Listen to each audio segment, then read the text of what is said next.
Hey, good morning, y'all. All right, so it's a little after 6 o'clock. It's like, I think 60, it's upper 60s right now. It's supposed to get up to like 81 today or something like that, but it's supposed to be mostly cloudy all day, so that's a good thing. Because we are throwing some topwater. Look at this little gem.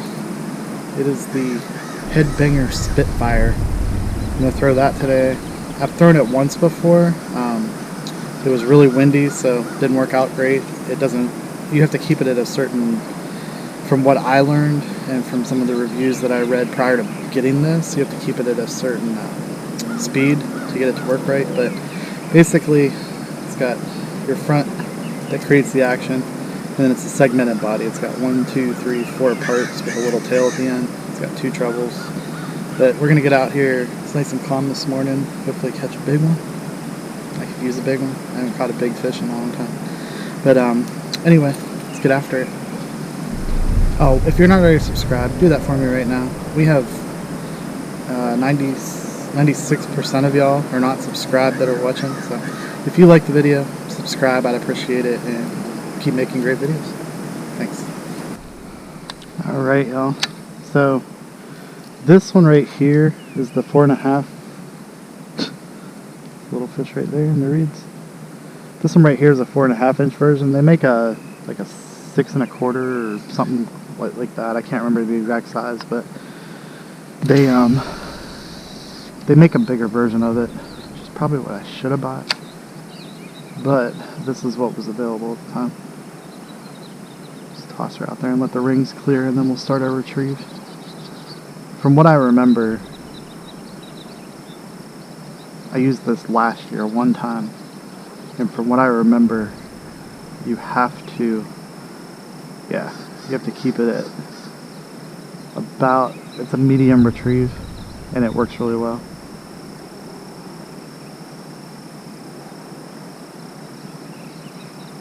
But that bird was going to fly over there, and little night heron.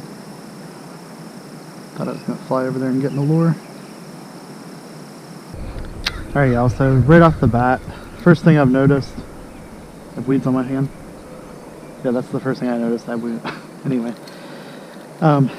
it's kind of like a shaped like a jitterbug. So I think the reason that people are having problems with it. So with a jitterbug, I normally let my line soak, and I do that with most topwaters. But the main reason I do it with these is the shape of the lure, the weight of the line in the water, and keeping your rod tip down gives you better action with it. So that might be, people might be holding their rod tip up, and when it's the line going straight to the lure, it doesn't give as good an action, and you can't control it as well with some lures. That's what I've found over the years anyway.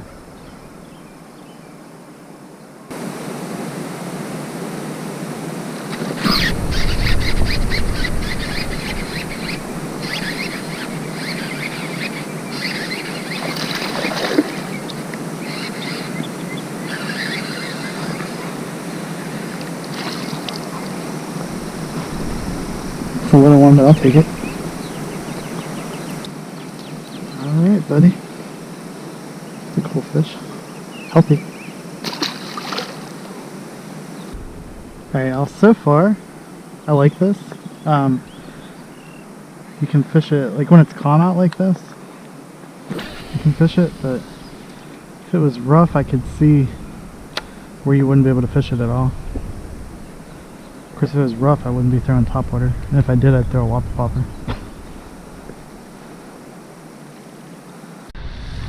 Alright, y'all, so the wind kicked up a little bit. It's supposed to be like 13 miles per hour today, but it only started off as like 7, 8 miles per hour. So, see how I've been fishing this through this chop, and it actually hasn't been doing too bad. No, see y'all. It hasn't been doing too bad.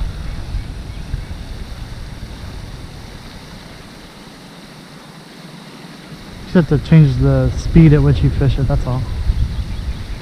Use the chop to your advantage.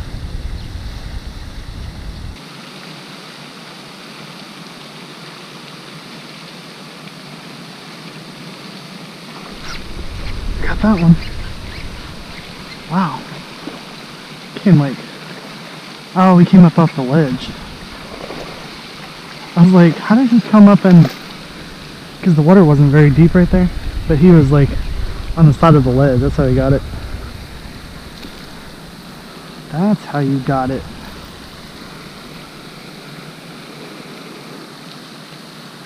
Whew.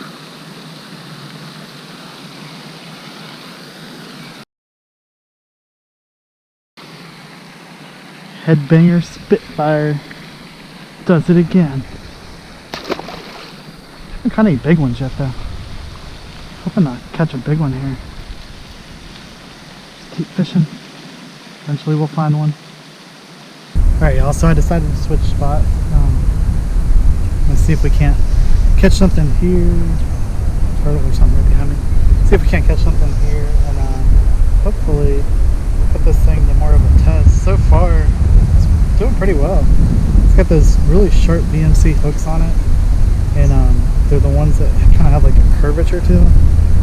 So I think that's why we've caught the ones that we've caught, because they've just been missing it. I've had 4 or 5 hits, and we've got 2 fish. So, but yeah, let's get out there and see if we can't catch some more on this.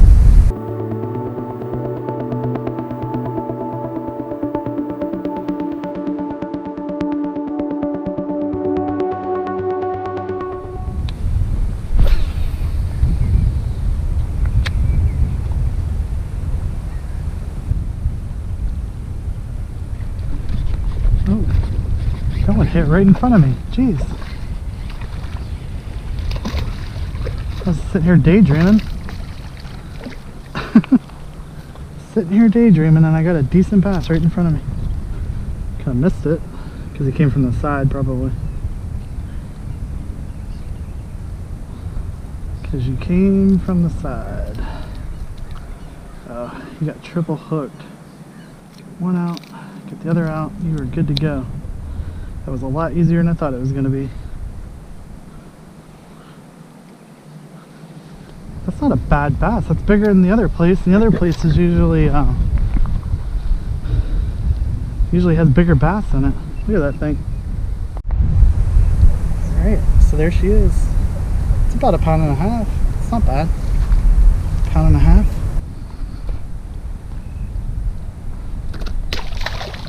I dropped her. Okay, well, you can't complain about that. She wiggled. She must have known that she was like right over the water. That's really cool. So I didn't even see that thing. That was like right in front of me. Oh, there's a clump of weeds right there. That's why. There is a clump of weeds that I did not see. Huh. Well, that's something to remember. I found a little turtle shell. I'll take that home for Jess. Need to find something to put it in where I'm not going to crush it, but sad for the little turtle, but Jess will love that. She likes when I find stuff like that. I wonder if a bird, I think a bird probably got it, because I don't know, I'm pretty sure a bird got it and then just ate that inside out. Yeah, I'll take it to her. It's got little beetles and stuff crawling on it. Alright y'all, so some tips that I found so far, and it's because of this shape. That's the scoop right there, how it's not very big. I think I might actually buy the bigger version of this if I can find it, and maybe get it on like Tackle Warehouse or something like that and try that one out for you. But so far the little one's pretty cool. But so some tips: if the chop is coming this way, see how the wind's blowing this way and it's making the water chop this way? Plane landing. Anyway, it's harder to fish it when you're like, here, watch, I'll just show you. This isn't as choppy, but when you get a little bit more chop, it's hard to fish with the chop. It's not that hard to fish against the chop. You just have to slow down a little bit if you're going against the chop, because that top of that water is moving. But the key is, I think, if it's real choppy, try to fish it sideways against the chop. So like the chop's coming this way, I'm gonna cast up just a little bit and then I'm gonna bring my rod like this over this way, and then I'm gonna fish it sideways to the chop. And I think that would probably work really well with current too. So if you were doing current, like say you were on your kayak or something and you're floating and you're going down, try to cast against the bank like that as you're floating, and then fish it sideways against the chop like that.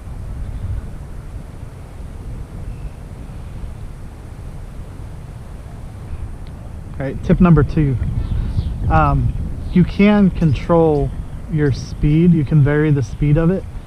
It's when it's not as like, this isn't that bad as far as the chop goes, and there's like hardly any current in here from the wind pushing. So if you toss it out, you can, if you let your line soak, I think if you fish fluorocarbon and you wanted to burn this thing, you probably could, but I'm fishing straight braid. It's 35-pound braid. So what I'm doing, I'm letting my line soak, and then I'm keeping my rod tip down like this, and then I can pretty much, as long as I keep my line soaked, I can fish it slow. I can fish it at a medium speed, or I can burn it. That's what burning it looks like. Burning it actually looks pretty cool, but it's not, the action isn't that great today to be burning it.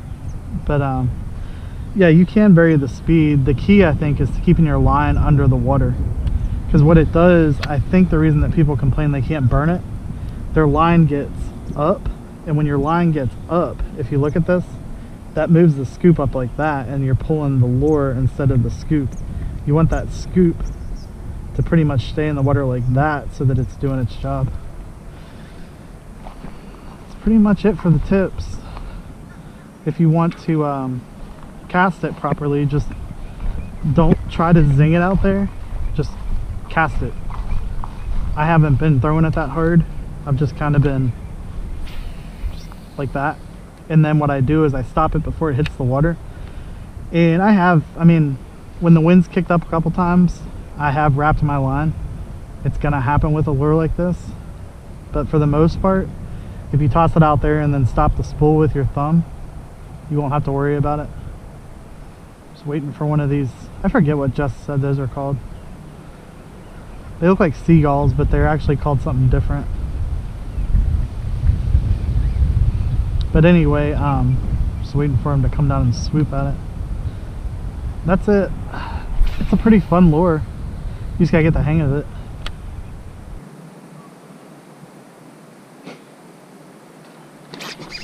Got that one. They're hitting it, they keep missing it. But that one got it. It's not a bad little bass. It's a healthy bass. Usually they're not that healthy in here.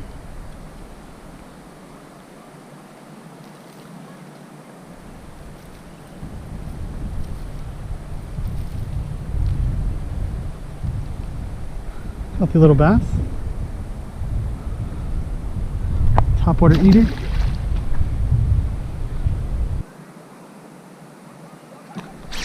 Got him. But he hit hard. It's not even that big of a bass, but he smacked it. He definitely wanted it. Definitely wanted it.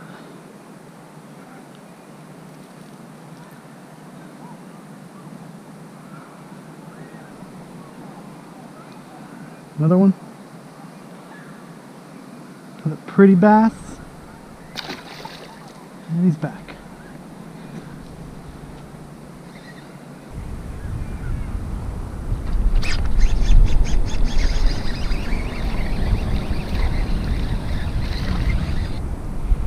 Alright, buddy, is there a crankbait in your mouth? Nope. Just looking for my crankbait. That's a healthy little bass right there. It's a chunk. It's a chunk. It's a good hit. Should have told him that before I threw him back.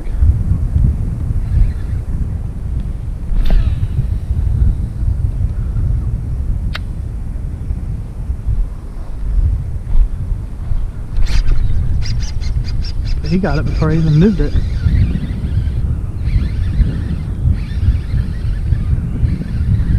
That's a little better. But he's trying to give me a fight. You were trying, weren't you? Oh no. Got you in the eyeball. Oh buddy. Hey, don't move. Try to get that out of your eye.